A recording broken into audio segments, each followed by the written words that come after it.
History Group. Lovely to have a bit of sunshine in the Caribbean. I'm going to take us back down to the West Country, I'm afraid.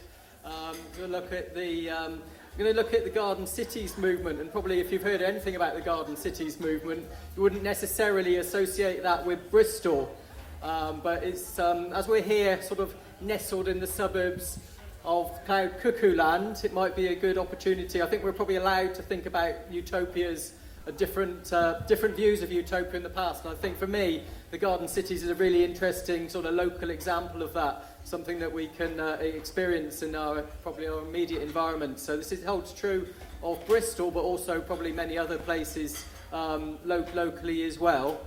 So I became interested in this sort of a moment of serendipity when I was working in Bristol Records office, and I came across this thing called the Bristol Garden Suburbs Prospectus, which was written in 1909, and being interested in all things in terms of radical history and green history, my antennae kind of shot up, and I thought, oh, this looks like quite an interesting little project.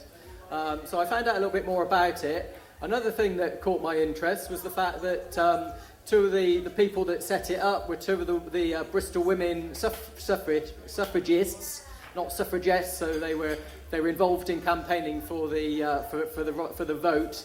They weren't necessarily involved in the direct action side of things, but I thought that's an interesting piece of social history as well. I'm quite interested in a guy called the guru of the Garden Cities movement is a guy called Ebenezer Howard, who we'll meet in a little minute or two. Found out that he came to Bristol and sort of endorsed this scheme in Bristol, so I thought, oh, that's quite interesting. So two things I sort of discovered really around this is one that Bristol, which is the second biggest city in the south of England, is largely built around garden suburbs and garden cities principles, which I thought was quite significant in terms of the ideas of the garden cities. But on the other side of things, it's quite an interesting example of how those ideas and that kind of utopian current wasn't actually implemented and wasn't introduced in quite the way that the founders and the kind of the theorists behind these ideas had in mind.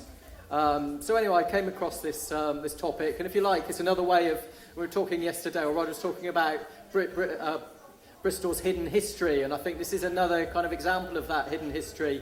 And even though there's umpteen books written about the garden suburbs and garden cities movement, that hasn't really been applied to somewhere like Bristol in the past. I thought, oh, that's quite an interesting project. So I ended up writing a little book about this for the gardens, on garden suburbs.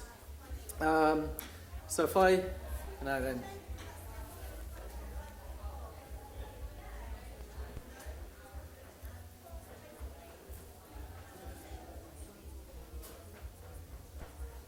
Is it just clicking on?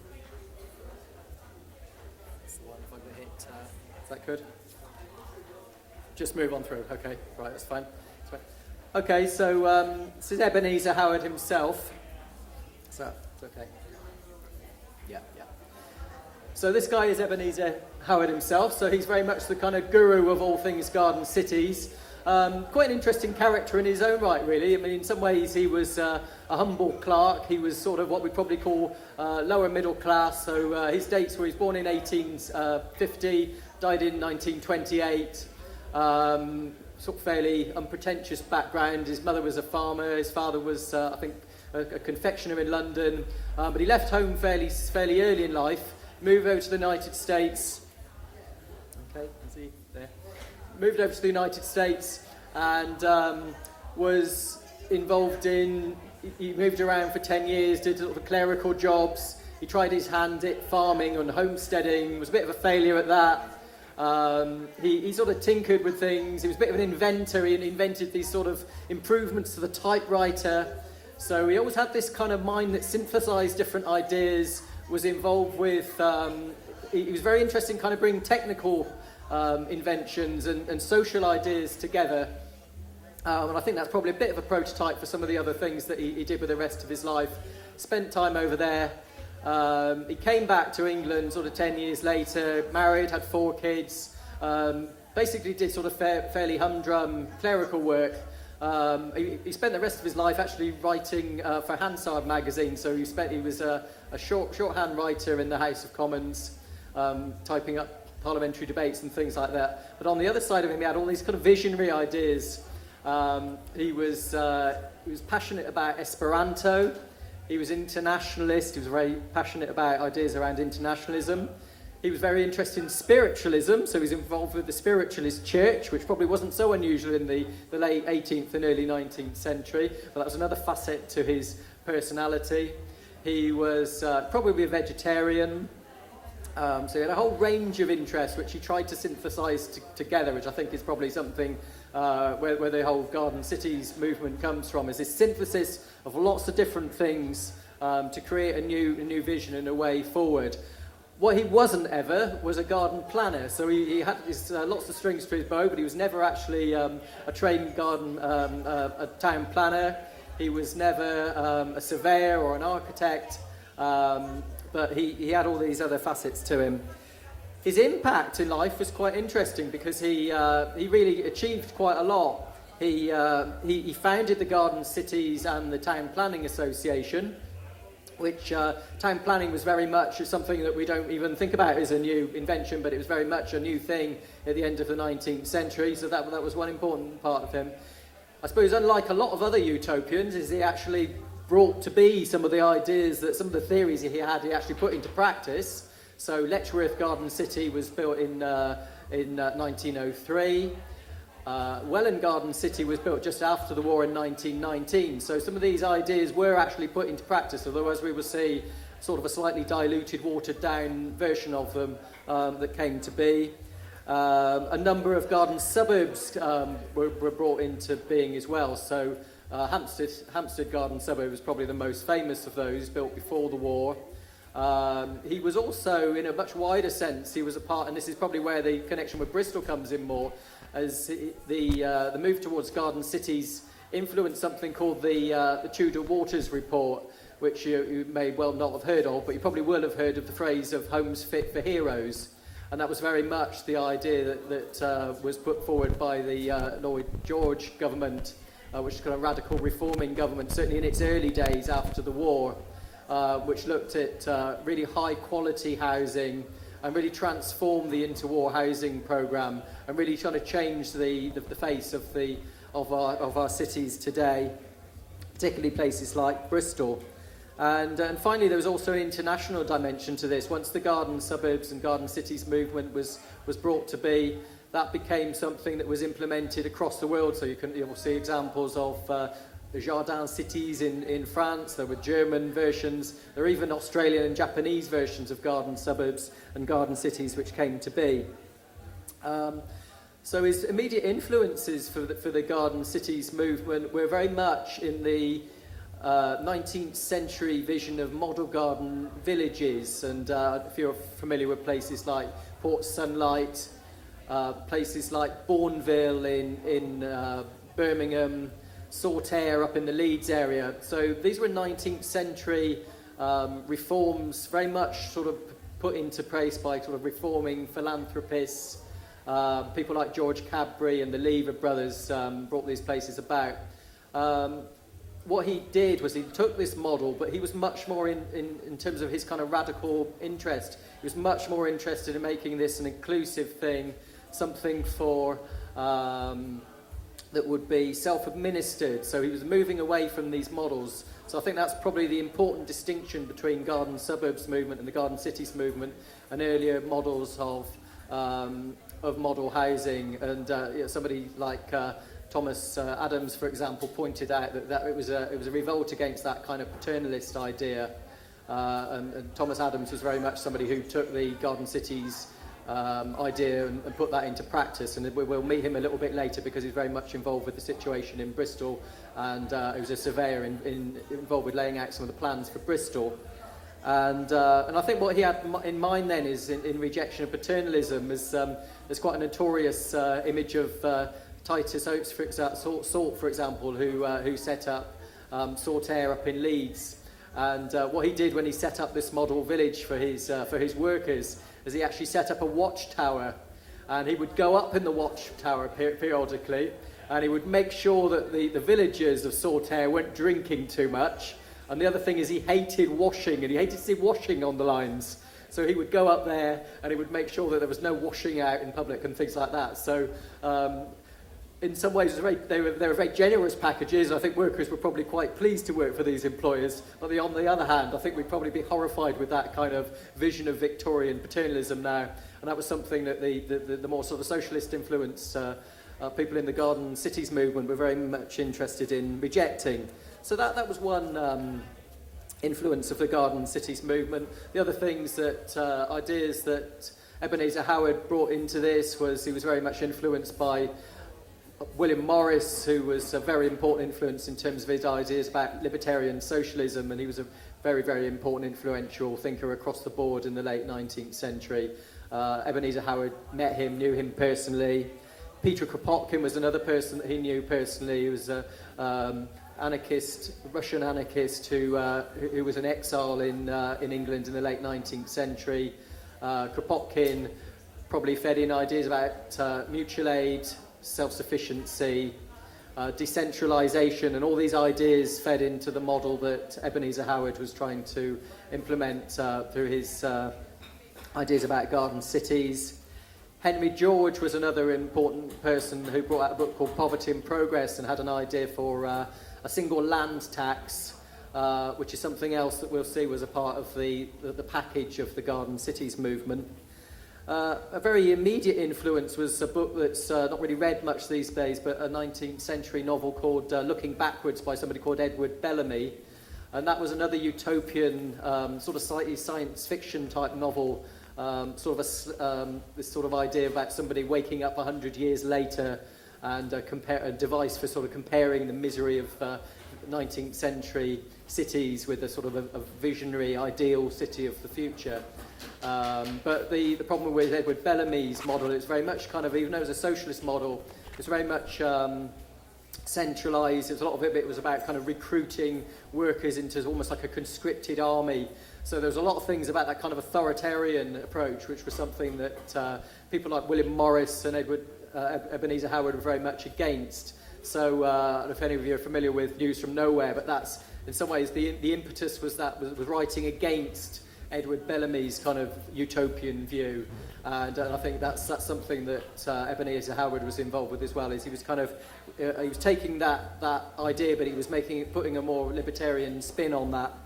Another writer who was very, very influential in socialist circles in the late 19th, early 20th century, who's kind of forgotten these days in many ways, but probably quite an interesting person, is Robert Blatchford, who wrote a book called Merry England, and a lot of the ideas in that sort of fed through into Ebenezer Howard's ideas as well. Okay, well, I'll try and explain a little bit more. You can see that very well. I'm going to try and explain a little bit more about what garden suburbs are and garden cities are. This is just my idea of what they are, really. I've kind of drawn out sort of eight different facets of the garden cities movement. Sorry, is that... I think one thing that marks out garden cities is the idea that Ebenezer Howard had, is that you really need to start afresh in terms of this idea. He wasn't interested in setting up and retrofitting, if you like, existing cities. He really wanted to imagine what it would be like to set up a new city on rational lines from scratch, using these utopian ideas that he had. And he wanted to set up social harmony. And the idea of this was he'd set up a residential city of around about 30,000 people. It would have an element of light industry in it, and it would be surrounded by a belt of agricultural land, so there'd be an element of self-sufficiency there. And then beyond there would be a green belt of the natural world and garden space as well. And that size, it wouldn't grow above that size. It would be fairly limited at that size. And then what you'd do then is you would build another satellite city, so you'd link these cities up. And so the idea was that it would be about 30,000 population, which is a fairly sort of small country town. If you think about places in the West Country, that would probably be the size of somewhere like Trowbridge or Bridgewater or Stroud, if you can imagine a town of about that size. Human scale was a very important aspect of that. So the idea of keeping the settlements of around about 30,000 was that you'd have all the infrastructure you needed for life there. You wouldn't have to commute. You'd have your employment and your place of residence would be quite nearby. But also the idea that it would be small enough so that you would get to know your neighbours and there would be social harmony, so have this lovely image of neighbourliness. And stemming from that, he said if that was in place, then it would be far easier to implement a system of direct democracy, and that people would have control over the municipal space that they were living in. And I think that probably chimes with a lot of the discussions that we've had over the last 2 or 3 days here at Cloudcuckooland in terms of how do you organise, how do you organise this kind of alternative model of democracy. And it's quite interesting to think about. They were already working through the implications of that back in the late 19th, early 20th century. The other thing that was very, very important to it, and this is something that really didn't happen, and this is one of the reasons why garden cities and garden suburbs didn't quite meet their potential when they came into being, was that the key part of this was that you'd have a very strong infrastructure in place. So you'd have hospitals, you'd have community centres, swimming pools, libraries, all the things that you'd need for cultural life would all be there in this space, in this ideal town. So what he was trying to do there was bring the positive aspects of town and city together. So you'd address the negative sides of rural living, so all the deprivation and the lack of opportunities, but you'd have all the glories of having access to the natural world. So you'd have all those positive aspects. And in terms of city life, you'd have all the opportunities and all the availability of services, amenities that were there. But at the same time, you'd also have access to the natural world, so you wouldn't be sort of living in grim sort of some of the Victorian slums that he was trying to get away from. That you'd have access to the green spaces, and you'd have a non-polluted environment and all the benefits of country living. And he. Let's see if I can get back onto.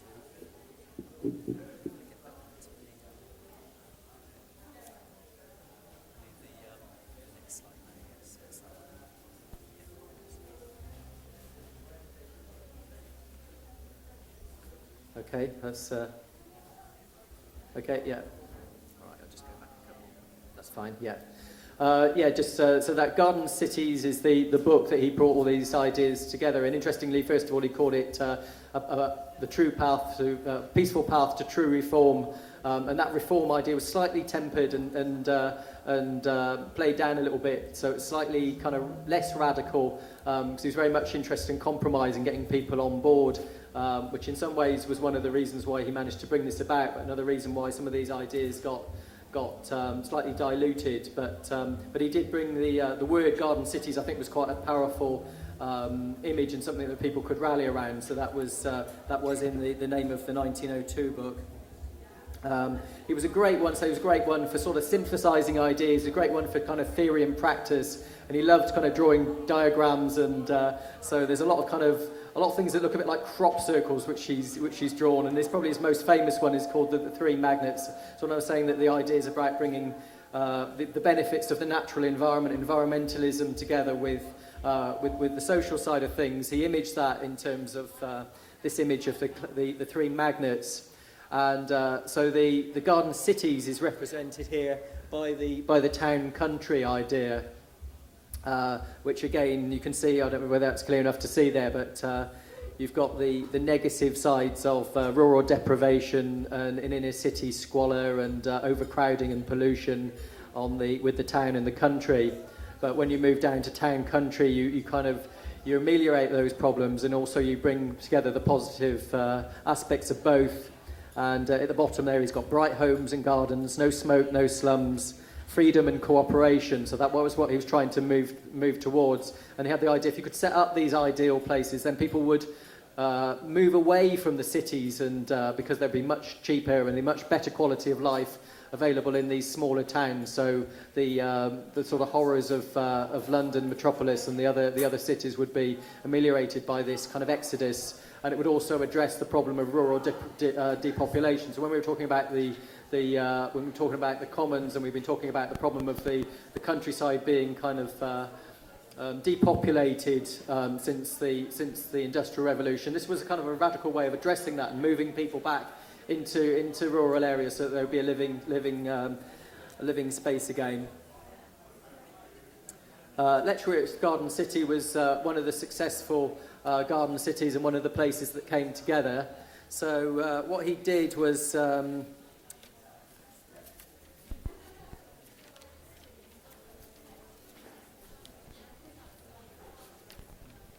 just move on there. Before I get to Letchworth, there's a couple of other aspects that I was, in terms of the garden city itself. One is I've obviously been talking about the importance of a healthy environment. Another thing was probably almost unique to the garden cities movement is very great emphasis on very strong design principles, and so partly bringing together aspects of the older the arts and crafts movement, and the people that put this into practice. I say Ebenezer Howard was an idealist, but he wasn't really somebody who could put these ideas into practice. But some of the people he was working with, people like Raymond Unwin and Barry Parker and Thomas Adams, were very much from the same background. So they were kind of ideas about libertarian socialism was part of their makeup. They were also very much influenced by William Morris and the arts and crafts movement. And they were people with the kind of talents and the skills to put this into action. So they very much brought these design principles into the idea of providing high quality working class housing, and the garden suburbs estates were designed with cul-de-sac. They had very big housing. The housing density was actually only 12 per acre, which is very low housing density compared with most developments that you'd expect. So there was they wanted very high aesthetic principles, but also they're very keen on kind of ergonomics as well. They wanted them to be very, very comfortable to live in, that there'd be an element of self-sufficiency about them. They had south alignments. They had very large windows, so you could make maximum use of light, and you could make maximum use of the resources that were available to you. It's quite a nice description here, for example, of this.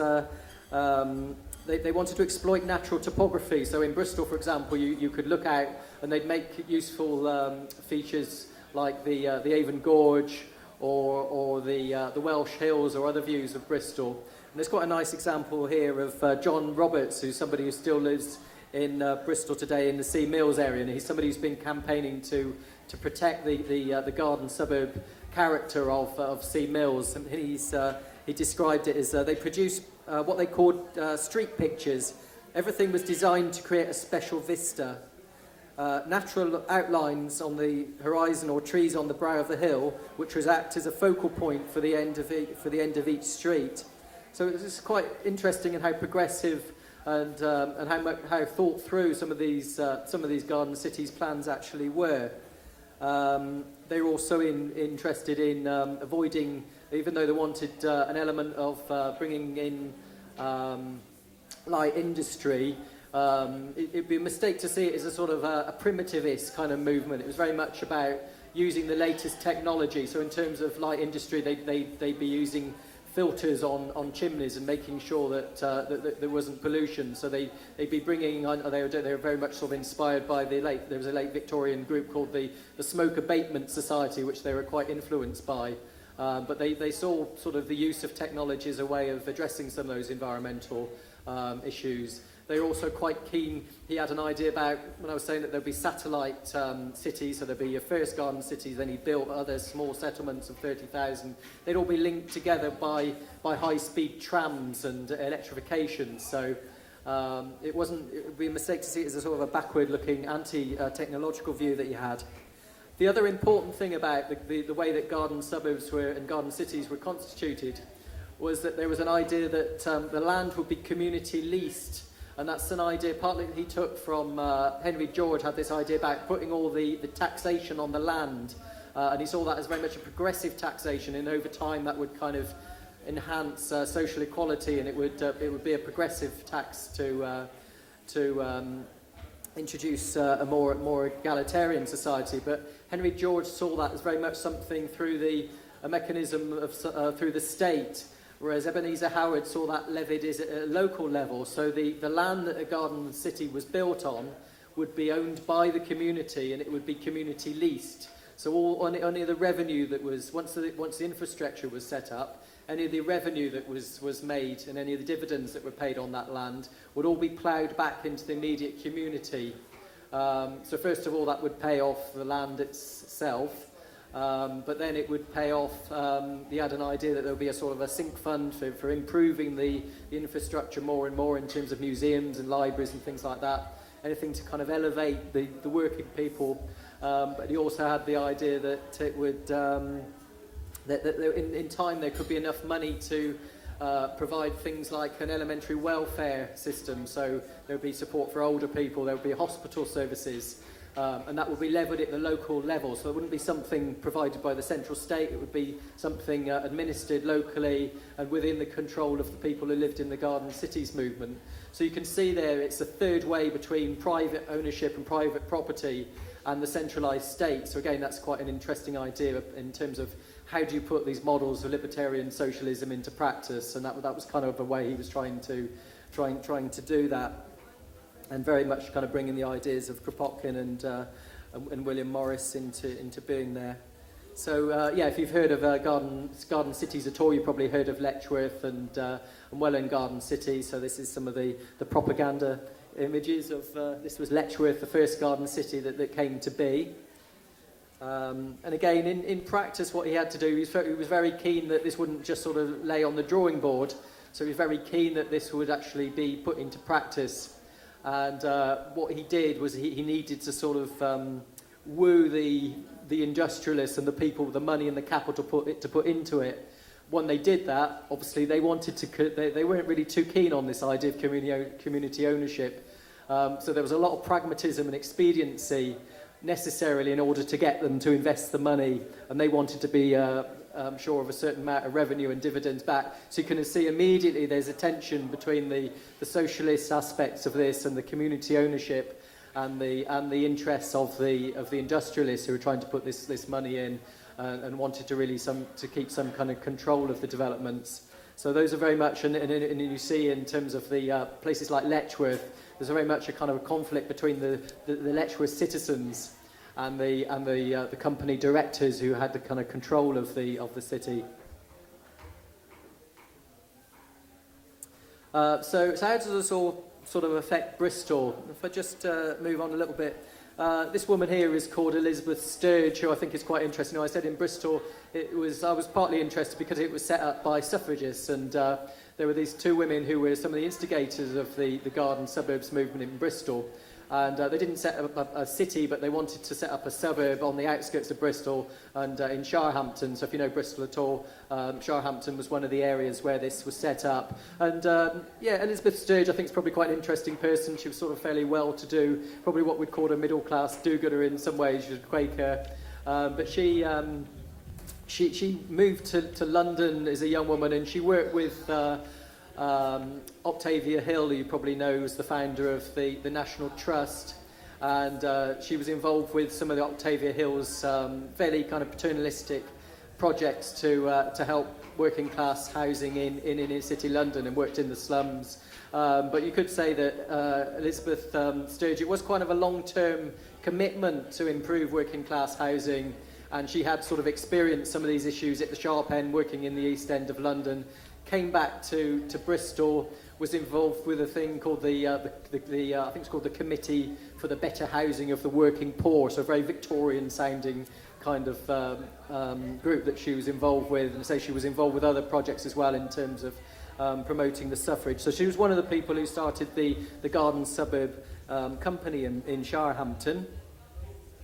Alongside her, there was another woman called Eliza Dunbar, who was also interesting in terms of women's history, that she was one of the first practicing surgeons in the country, first practicing women surgeons in the country, and the way she got around the exclusion from the medical profession and the university system here. She went over to Switzerland, and she actually got herself a medical degree in Zurich, once she'd got that, she actually managed to come back to England and become a practicing surgeon here. So quite a pioneering woman in many ways, and again she was involved with probably somebody with lots of fingers and lots of pies in terms of social reform, became a good friend of the Sturge family, and was involved in setting up this Garden Suburbs company in Bristol.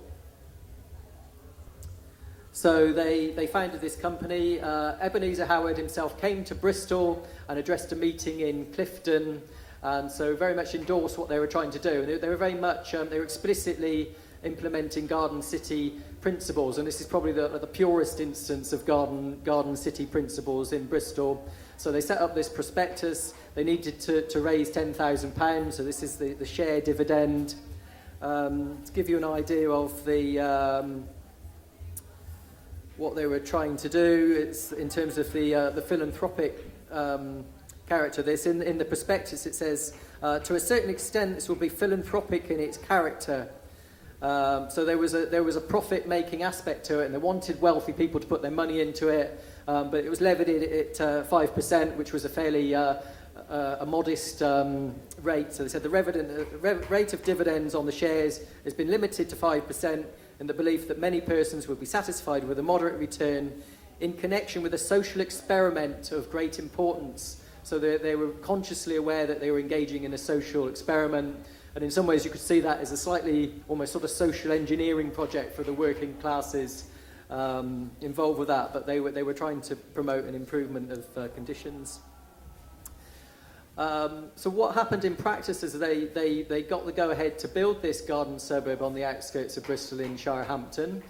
Thomas Adams, who was at that time the secretary of the Garden Suburbs, Garden Cities and Town Planning Association, came to Bristol, and he drew up the layouts for the garden suburbs, and this is his original layout from 1909, which again is in Bristol Records Office. But even though that's quite a nice looking layout, it's a shame that actually only one street of that, called Passage Lees, actually got built before the start of the First World War, and maybe a few other houses as well. So that was as far as they got. But there's other things in that prospectus which I think are quite interesting. They talked about factories are fitted with up-to-date appliances for the prevention of smoke and fumes emanating therefrom. So some of those ideas from the garden cities of tomorrow were explicitly there, and so mostly they just took the ideas from Ebenezer Howard and they tried to implement them in Bristol. And there was some evidence that these things were quite effective as well. So they were looking back at some of the really early social observers, people like Charles Booth and Henry Mayhew, sort of looking at the slums in the 19th century and looking at ways forward from that. And then the environmental model of social improvement was something that they were very influenced by. And there was some evidence in terms of places like Bourneville. They found that the life expectancy in Bourneville was significantly higher than some of the slums and the districts around it in Birmingham. And they measured that the children were supposed to be about 3 inches taller as well. So there was some evidence for improvements there. In terms of Shirehampton, I say this didn't really take off. It was they built one street, and I actually walked around I was walking around Shirehampton, having a look at some of these places, and spoke to somebody in the street, and he was very well aware of the Garden City's sort of aspirations behind the streets he lived in. He said, it's a shame that the whole of the Shire wasn't built like this, but I suppose the Kaiser had something to do with that. So the war broke out, and it was put on hold. And it continued after the war, but the Garden Suburbs company was taken over by the Bristol Corporation. It was scaled up. They built 900 houses in addition to these original ones, but it was very much more of a conventional council housing estate. And as I'll show with a couple of other places, the council house was very much still built on Garden City's principles, but there's obviously a change in terms of the upscaling of that to a bigger context. If I just move on, that's what Passage Lees looks like. So if you can remember that picture from the prospectus right at the beginning, you can see it's sort of like cottagey, arts and crafts, got the kind of lovely dormer windows and gables there, so they're with big gardens and things. So it's a really nice looking houses. So that was the ones they got completed before the war. During the war, there was a really, I think this is quite an interesting, almost a state that didn't happen, but during the war, the Labour movement weren't that involved with the garden suburbs movement initially, but during the First World War, they sort of cottoned on that this could be a really good progressive move forward in terms of working class housing. So in Bristol, the dockers and the general workers union, and at that time that was led by people like Frank Shepherd, but probably more famously Ben Tillett, who became a national figure in the Labour movement. If you're interested in Ben Tillett, there's a pamphlet about Ben Tillett that somebody's written for the Radical History Group on the table over there. And also Ernest Bevin. They all got interested in this, and they got together with an idea to build a garden suburbs movement in Avonmouth, also in West Bristol. And they drew up plans to build 1,200 working class houses, and they built this up. So it's an interesting collaboration between the Labour movement and the Dockers and General Workers Union and the National Garden Cities Association. So the Garden Cities Association people came down, they drew up the plans for 1,200 houses. There was a guy called Ewart Colpin came down, who was by then the secretary of the Garden Cities Association, drew up these plans. And they were very much keen on that it was going to be built as a workers' co-op originally. It was going to have some of these quite radical aspects. They were keen on the provision of communal kitchens and nurseries as rational time-saving measures to improve the position of working class women. And again, they're putting up the kind of the radical aspects of things that Ebenezer Howard had talked about, and people like Robert Blatchford who talked about, which I mentioned in the middle at the beginning. Sorry, Robert Blatchford in Merry England has quite a nice description here of the way that he thought that working class housing should be developed. He said, "I would have the towns rebuilt with wide streets, with detached houses, with gardens and fountains and avenues of trees. I would make the houses loftier and larger, clear them of all useless furniture. I would institute public dining halls and public baths, public wash houses on the best plans, and so set free the hands of those slaves, our English women." So it's a very progressive cooperative scheme that they had in mind. The design that Edward Colpin came up, we had ideas for social and educational centres, large shopping centres, swimming baths, gymnasias, allotments. But unfortunately, it was wartime conditions, and what happened was the Ministry of Munitions sort of stepped in, and they said, "Well, we can take some of this on." They built about 150 houses. These are some of the houses that they built. So they're kind of good, solid garden city style houses in some ways. Got nice gardens and things, but they only built 150 of them. They were much under the control of the Ministry of Munitions. And that was basically as far as that idea for 1,200 houses it got. If I just move on again, if we keep very quiet, we can little sneak through the curtains and peek in and see what the front room of a garden suburbs house looked like in Bristol. This is one of these houses in Penpole, the Penpole housing estate. So that was during the war, and as it didn't really take off, a very small, almost tokenistic development, apart from all those very fine aspirations. We can read that. This is just after the war, when we had this move towards houses fit for heroes, and the Tudor Waters report was published. The inspiration behind that was very much Raymond Unwin was the representative of the Town Planning Association on that. So he was involved with designing places like and building places like Letchworth. Very much a propagandist for the garden suburbs movement and the garden cities movement, and he was involved with this government report to look at working class housing. So despite its kind of utopian background, it was very much part of central government policy at this time. And something has been said that's in terms of the Lloyd George government, you have to look at the context of the time was immediately after the First World War. There was a lot of radicalism involved, and you can see it as a sort of a way of sort of a form of social pacification, of kind of keeping the workers happy And if you think about the sort of union unrest before the First World War, there's the rise of new unionism, militant syndicalism going on in kind of vast swathes of South Wales and across the west of England, south of England. Obviously the Russian Revolution had only happened in 1917. There was a sort of slightly ill-fated revolution going on in Germany at the time, so the government was quite open to these progressive reforms if it meant that it would sort of prevent revolution. So they were getting something out of it as well. So this became core policy, and the housing minister at the time, a guy called Dr. Christopher Addison, put this into practice. There were two housing acts: the Housing and Town Planning Act of 1919 and a follow-up act called the Wheatley Act in 1924. And they tried to put in these ideas into practice. So they specified that new housing should have density of only 12 houses per acre. It should be very good quality, robust housing, and all the sorts of ideas that we were looking at earlier in terms of the aspirations of the garden suburbs movement.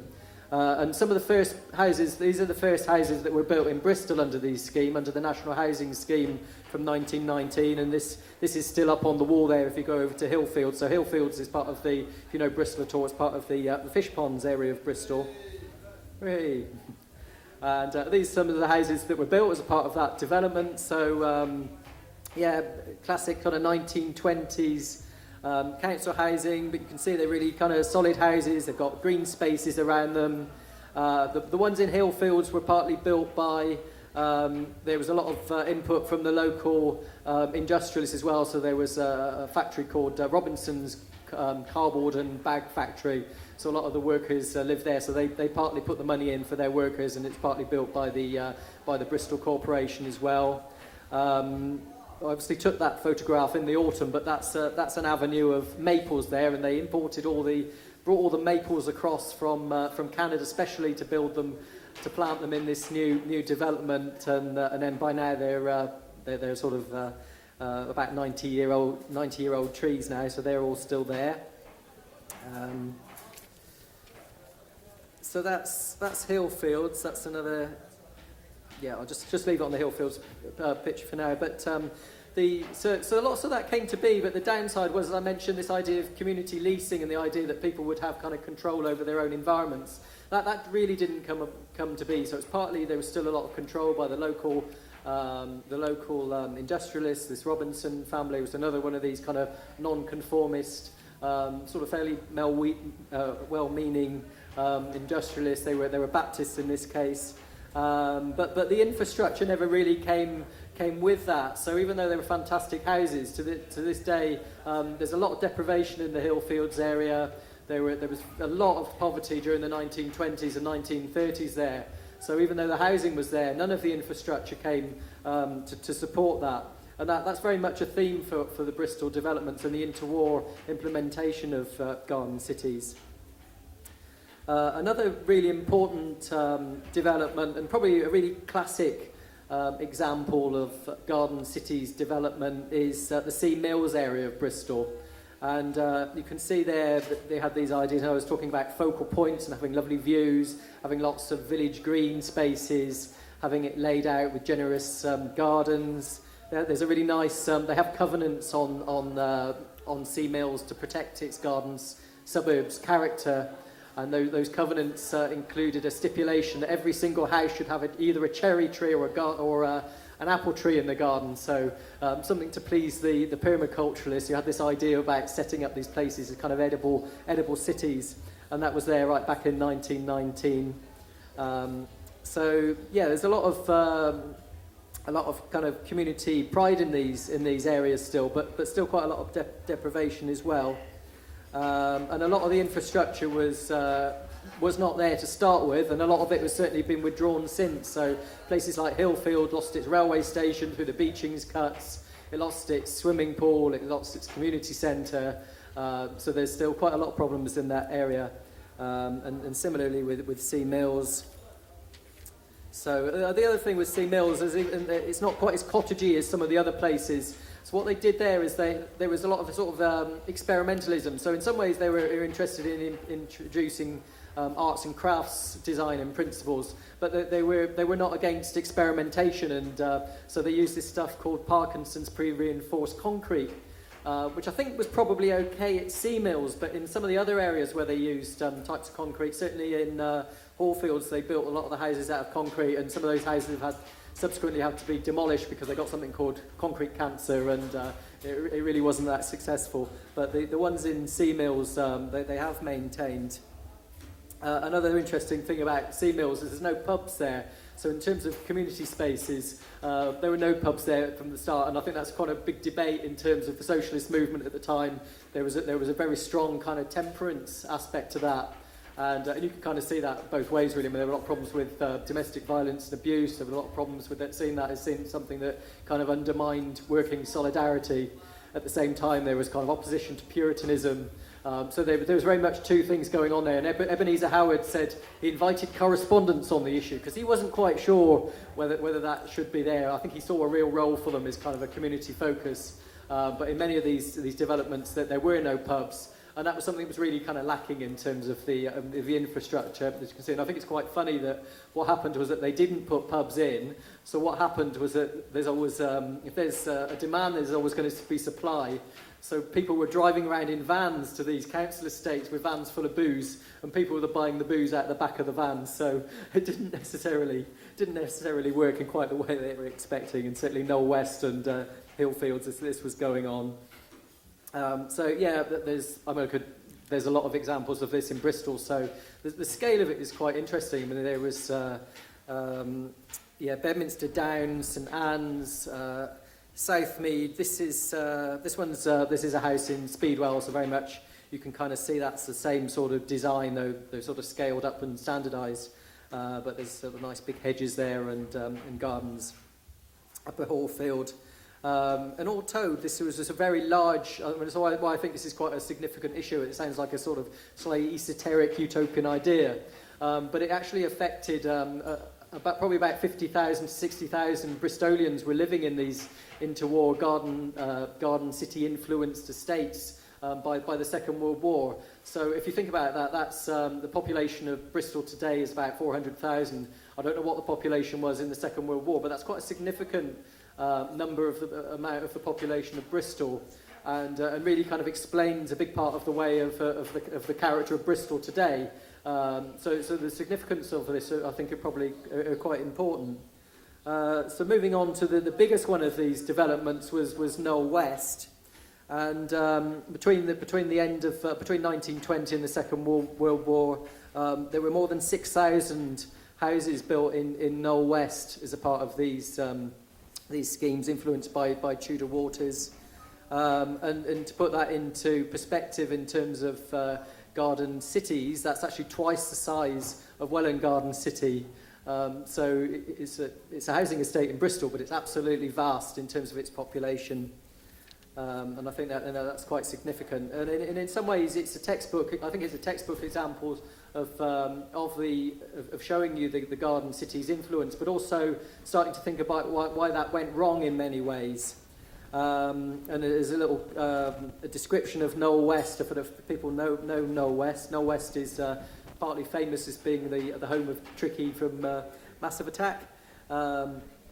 And Inspiring Voices, which is a website sort of set up to sort of make improvements there. They say that it's an estate in South Bristol. The area scores highly in governmental indicators of deprivation, ranking in the worst 10% in the country for employment, health and educational attainment. And there's also, I think in terms of things like life expectancy, apparently life expectancy is up to 10 years less than other more prosperous areas of Bristol. So there's obviously a problem there. And in terms of garden cities that are all about sort of improving that, and that we're all about sort of addressing the problems of slum clearance and making environmental improvements, there's obviously something's gone wrong there. So it's very much a kind of, I think Knowle West is an interesting example of kind of the unfulfilled promise, and then we probably need to think about why that is. Let's move on. This is Melvin Square. So this Melvin Square is in the centre of Knowle West. This is Philwood Broadway, which is probably that's another sort of it's got these sort of two central places, and quite interesting to, if you know Knowle West at all, this is actually supposed to be based upon the boulevards of Paris. This is actually supposed to be Haussmann's Paris with its boulevards, its radial streets, its tree-lined avenues. So that was the sort of ideas that were influencing this. And in terms of what Philwood Broadway is today, I probably agree that it didn't quite get there. And very much, I think there was a feeling that what happened in Bristol is that there had been a mass movement of people, had been in terms of slum clearance, which probably needed to happen. But it's probably a familiar tale of slum clearance. People had kind of moved into these new estates. They're dumped at the top of the hill.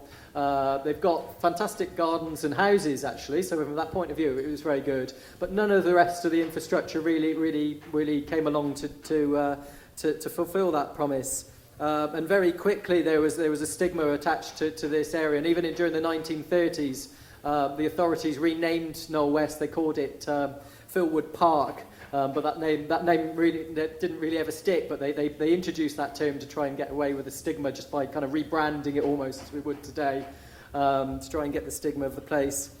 There's swimming pool. There was a swimming pool there that's been closed down. I might have a picture of. Oh, there we are. There's Knowle West Cinema. So that was built in 1938. So the problem is with these things, they built these things, but the housing had started in the early 1920s. So this is almost 15 years after they'd actually started building the houses. So the houses went in first, the infrastructure went in afterwards. In some ways that was already too late. It already got the stigma. People were feeling kind of trapped there.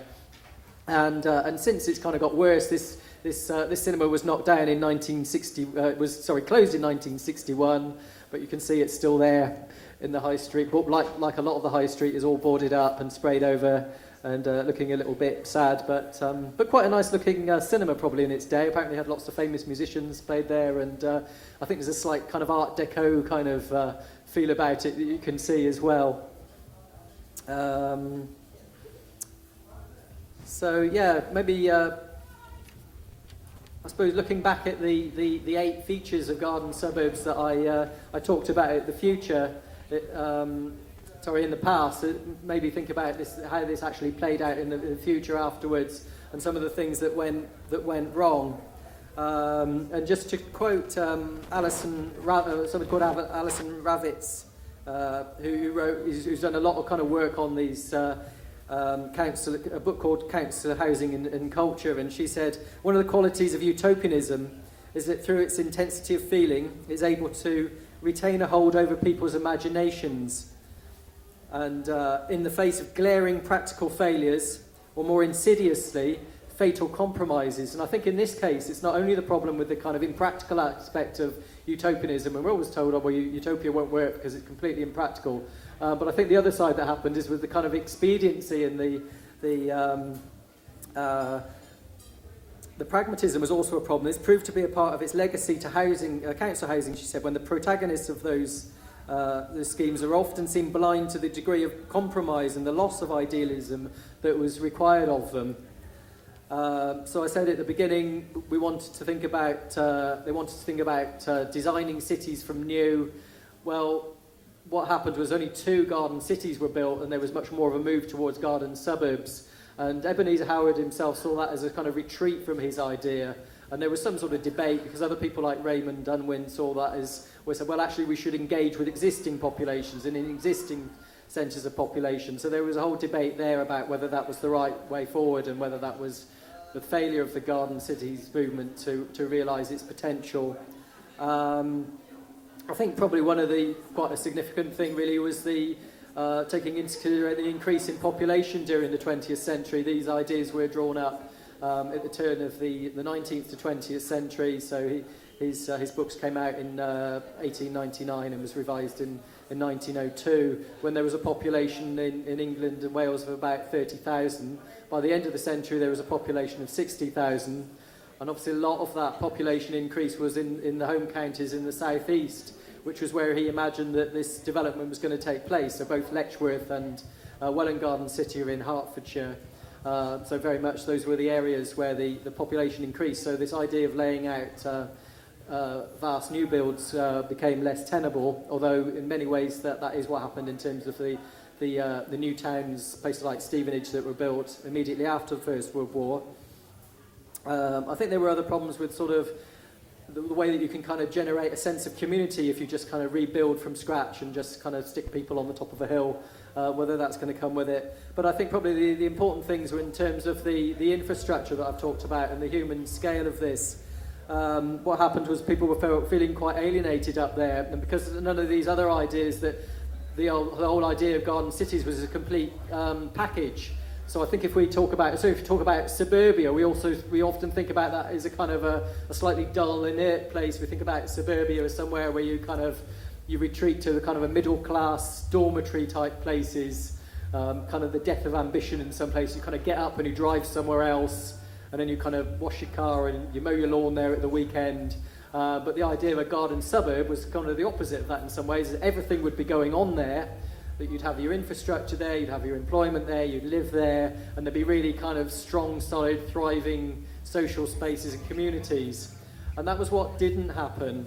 And I think the problem was because there was no employment there was no infrastructure there, people were kind of feeling marooned on the top of the hill.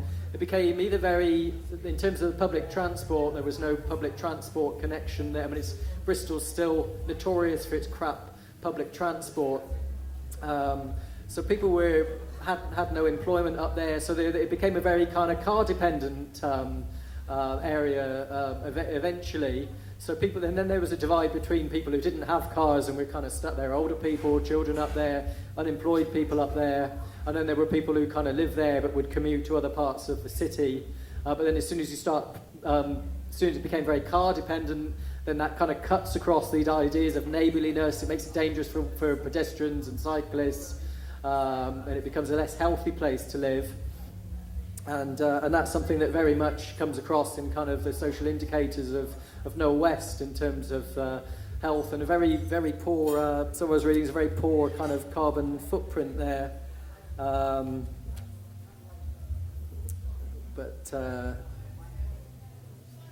that didn't come to be. The idea, I think the other hope was there would be quite a good generational mix.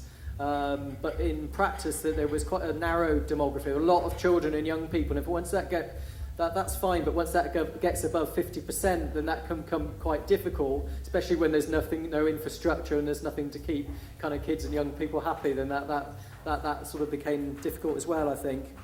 In terms of if you think it back again, Ebenezer Howard's enthusiasm for this magnet and this kind of town country. Well, in some ways, it's the kind of worst of both worlds. There's no infrastructure, there's none of these social opportunities that he was very keen on. But then there's none of the kind of access to the natural world either. It's a very kind of urban space. And if you look back to Melvin Square, for example, there was a good solid community there in some ways. Melvin Square is famous for site of routing the black shirts during the 1930s, so there was a good solid kind of working class resistance there. But the other thing you can see there is, even though that's a green space, you can't really do very much with that space. You're not going to have wildlife on it. You're not going to go picnicking on it. You're not going to carry out any kind of sport or recreation on that space. So it's there, but it's not quite what I'd call a village green. There's not much cricket going on there, as you'll notice. So. So it's probably time for me to wrap that up. But I just think that's quite an interesting aspect of the way you can kind of take forward hidden history to tell tales about the communities and the places that you live in. And I've just thrown that in as a last image of kind of the sad dilution of the garden city's ideal in some ways. This is a new build there. Similar kind of facades on them, but it's called the Bower in the Auroral Springs. So it all sounds very quaint and very bucolic. You probably can't see, but it says New Heritage on there. But there's nothing about these estates. They're very kind of anonymous kind of estates that are being built, very much kind of privately owned and estates in Bristol today. So okay, well I'll kind of wrap up there. But I just think they're an interesting way of thinking about. If we're thinking about the way that the cities could be and the way that we could control our environments and as a stepping point for that. Okay? Okay, thanks. Awesome.